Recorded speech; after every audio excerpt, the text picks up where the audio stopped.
মনটা থাকতে হয়, সেইটা তোমার এই বড় লোক জামাই নাই।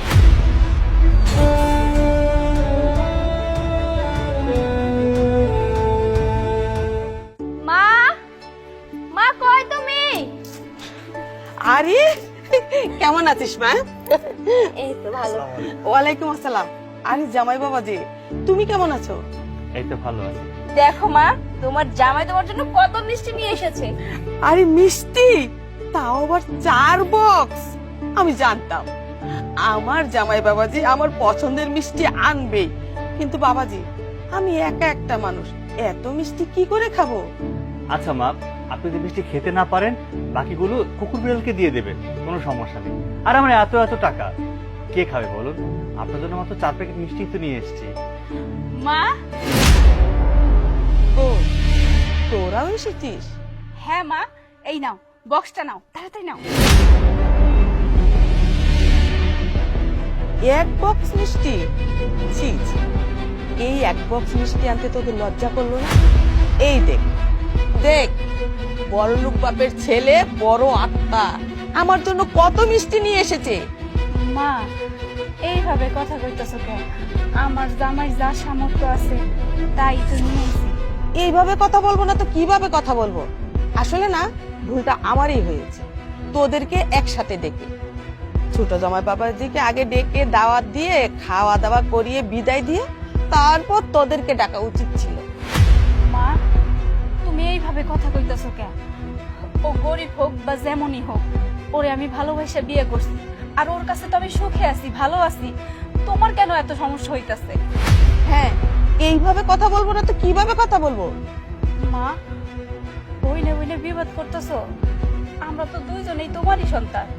এই তোদেরকে কি জন্য ডেকেছি সেটা কি ভুলে গেছিস? তোর বাবা যখন অসুস্থ ছিল তখন যে ঋণ করা হয়েছিল 15 লক্ষ টাকা, উনি তো আবার স্বর্গে গেছে, উনি তো বাঁচে নাই, উনি তো মারা গেছে, কিন্তু ঋণ তো ঠিকই রয়ে গেছে। এখন ঋণ কে দিবে? হ্যাঁ, তোরা তো আর ঋণ দিতে পারবি না, দিবে তো আমার ছোট জামাই বাবাজি, কারণ তোরা তো কামলা, তোরা এত টাকা কোত্থেকে পাবি? ছোট জামাই বাবাজিকে ডেকেছি, তোকেও ডেকেছি, কারণ এই কথাটা সবাই মিলে আলোচনা করে তারপর ঋণের টাকাটা দিতে হবে। মা, এত কিছু কনের কি আছে? চলো আমরা ভিতরে যাই, ভিতরে যাইয়া বইসা আমরা কথা কই। এই কিসের ভিতরে যাব? হ্যাঁ, কিসের ভিতরে যাব? এইখানে মীমাংসা হবে, মীমাংসা হওয়ার পর তুই তোর জামাইকে নিয়ে চলে যাবি, আর আমি আমার ছোট জামাই বাবাজিকে নিয়ে ভিতরে যাব।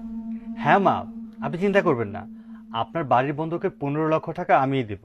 তবে ছোট্ট একটা আবদার, সেটা হচ্ছে বন্ধক ছুটানোর পর বাড়িটা কিন্তু আমি আমার নামে করে নিই। কি বলছো জামাই বাবাজি, বাড়িটা তোমার নামে হবে মানে? হ্যাঁ মা, তোমার জামাই তোমাকে এতগুলো টাকা দিবে আর বাড়িটা ওর নামে করবে না? আর তাছাড়া আপনি মারা যাওয়ার পর তো এই বাড়ির অর্ধেক ভাগ আপনার এই গরিব জামাইও পাবে। মা, আমি কিন্তু আবার এই গরিব গরিবের সাথে একসাথে নিজে থাকতে পারবো না। হ্যাঁ মা, ও আমাদের বিয়ের পরেও আমাকে বলছিল যে আমাদের এই বাগান বাড়িটা ওর খুব পছন্দের, আর এই জন্য যদি 15 লাখ টাকা দেয় তুমি তো বাড়িটা ওকে দিয়ে দিতে পারো। এটা নিয়ে তো টেনশনের কি আছে, তো চিন্তার কি আছে? আমি একটা কথাই বুঝলাম না। তাই বলে তুমি তোমার নামে লিখে নিবে? আমি কোথায় থাকবো? কেন মা, আপনার বয়স হয়েছে, আপনাকে ভালো একটা বৃদ্ধাশ্রমে আমরা দিয়ে আসবো। হ্যাঁ মা, তোমার জন্য সেটাই ভালো হবে। তুমি যদি এই বাড়িতে একা থাকো তোমার তো খুব বোর ফিল হবে, তোমার একা একা ভালো লাগবে না। তার থেকে ভালো তুমি যদি বৃদ্ধাশ্রমে থাকো, ওখানে তোমার মতো অনেক বুড়োরা আছে, তুমি তাদের সাথে অনেক গল্প করতে পারবে। এই চুপ! মার সঙ্গে এইভাবে কথা কইতাছো, লজ্জা করে না? এতগুলো টাকা আমি কোথায় পাবো? তার চাইতে দেখি ছোট জামাই বাবাজির হাতে পায়ে ধরে কিছু টাকার ব্যবস্থা করতে পারি কিনা। তোরা তো আর দিতে পারবি না। ঠিক আছে মা, তুমি যেহেতু চাইতেছো না আমি এই বাড়িতে থাকবো, আমি এই বাড়িতে থাকবো না। তোমার জামাইরে লই আমি এখান থেকে চলে যাব, কিন্তু যাওয়ার আগে আমি চাই তুমি এই প্যাকেটটা খোলো। তুই যাওয়ার পর খুলবো মানে? এই মিষ্টির প্যাকেটে কি এমন আছে যে তুই যাওয়ার পর খুলতে হবে? এই মিষ্টি আমি একটাও খাবো না, সব কুকুরকে খাইয়ে দিব। টাকা? কত টাকা?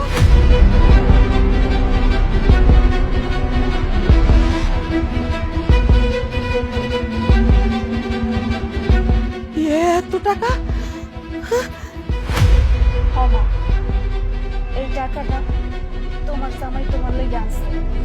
তোমার জামাই যখন শুনলো টাকার অভাবে এই বাড়িটা নিলামে উঠবো, এইটা তোমার জামাই মানতে পারে নাই। তাই তোমার জামাই আমারে কইলো তার যত জায়গা সম্পত্তি আছে, এবং কি তোমার জামাইয়ের একটা অটোও ছিল, ওই অটোটাও বেচে দিছে। বেচা সব টাকা এক জায়গা কইরা তোমার লেগে নিয়ে আইছে। কারণ ও চায় না আমার মা রাস্তায় গিয়ে দাঁড়াক, কারণ ও মনে করে ওইটা তো আমার মা না, ওর মা। আমি না ওরে জিজ্ঞেসছিলাম, তুমি যে তোমার সবকিছু বেচা দিতেছ, তুমি চলবা কিভাবে? কিন্তু মানুষটা আমারে কইলো, আমার তো দুইটা হাত আছে, পা আছে, আমার শরীর সুস্থ আছে, আমি কাম করে খাইতে পারবো, খাইটা পিঠা খামু, সমস্যা কোথায়? কিন্তু মার তো বয়স হয়েছে, মায়ে যদি রাস্তায় গিয়ে দাঁড়ায়, এই ধাক্কা মা সহ্য করতে পারবে না, অসুস্থ হয়ে যাইব, দেখা যায় স্ট্রোক করে মইরাও যাইতে পারে। তোমার কথা চিন্তা কইরা এই মানুষটা তার সবকিছু শেষ কইরা দিছে, আর সেই তুমি কিনা ওরে অপমান করতেছ, অবহেলা করে কথা কইতেছ। বাহ মা, শোনো মা, টাকা থাকলেই হয় না, মনটা থাকতে হয়, যেইটা তোমার এই বড় লোক জামাই নাই। সারা জীবন তুমি সব সময় ওগো মাথায় করে রাখছো। আমার জামাইরা তুমি দেখতে পারতা না? যদি এই বাড়িতে বেড়াইতে আইতাম তাইলে ভালো ভালো খাবার তোমার এই জামাইরে তোমার মাইয়ারে দিতা, আমাকেও দিতা না। এইটা হয়েছে তোমার বিচার, কারণ যার টাকা আছে তার সম্মান আছে, যার টাকা নাই সে মাটিতে বসে ঘোরাঘুরি খাইবো, তাই না মা? তুমি তো মা, তুমি আমারও পেটে ধরছো, তুমি ওরও পেটে ধরছো, তাইলে বিভেদ কেন সৃষ্টি করতেছো কও আমারে? মারে, আমাকে আর লজ্জা দিস না, আমি ভুল করেছিলাম, আমি মানুষ চিনতে ভুল করেছি মা। আমার এই জামাইয়ের অনেক টাকা, অনেক বড় লোক, সেটা হলো নিজের জন্য। ওর টাকার চাইতে ওর ভিতরে অহংকারটা আরো বড়। জামাই বাবাজি, তুমি আমাকে ক্ষমা করে দিও। আপনি আমার কাছে মাপ চাইেন না, মাপ করার মতো ক্ষমতা আমার নাই। আপনি কেন আমার কাছে মাপ চাইবেন? এই বাড়িটা আপনি বন্ধক রাখছেন, বন্ধক ছুটায় নেন। প্রয়োজনে যদি আরো টাকা পয়সা লাগে আমরা দুইজন জোগাড় করে আইনে আপনারা দিব। আমার তো মা নাই, বাপ নাই, ছোটবেলা হয়ে গেছে। ওরে যখন আমি বিয়ে করছিলাম ভাবছিলাম আপনি আমার মা, যখন আসছি আপনারা মায়ের চোখে দেখছি, কিন্তু আমি কখনো আপনার ছেলে হইতে পারি নাই। আপনার এই মাইয়া আপনার কখনো মাইয়া হতে পারে নাই। এই যে এই বড় লোক দুইজন সব সময় আপনার কাছে খাতির খেদমত সবকিছু পাইছে, আমরা পাই নাই। তাই আমি চিন্তা ভাবনা করছি আপনার যদি আরো টাকা পয়সা লাগে আমি আপনারা আরো দিব, সমস্যা নাই। কিন্তু যেদিন বড় লোক হইতে পারবো সেই দিন এই বাড়িতে আইমো, তো এর আগে আর আইমো না, এর আগে আর আইমো না। আম্মা, বাবা, তুমি এটা কি বলছো? তাহলে আমার মেয়ে? ওই তো আপনার মাইয়া, ও যখন খুশি তখন আইবো, আমি বাধা দিব না। কিন্তু আমি আর আইমো না আম্মা, আমি গেলাম। দাঁড়াও, যেই বাড়িতে আমার স্বামীর কোনো জায়গা নাই, যেই বাড়িতে আমার স্বামীর কোনো সম্মান নাই, ওই বাড়িতে আমিও আর থাকতে চাই না। চলো।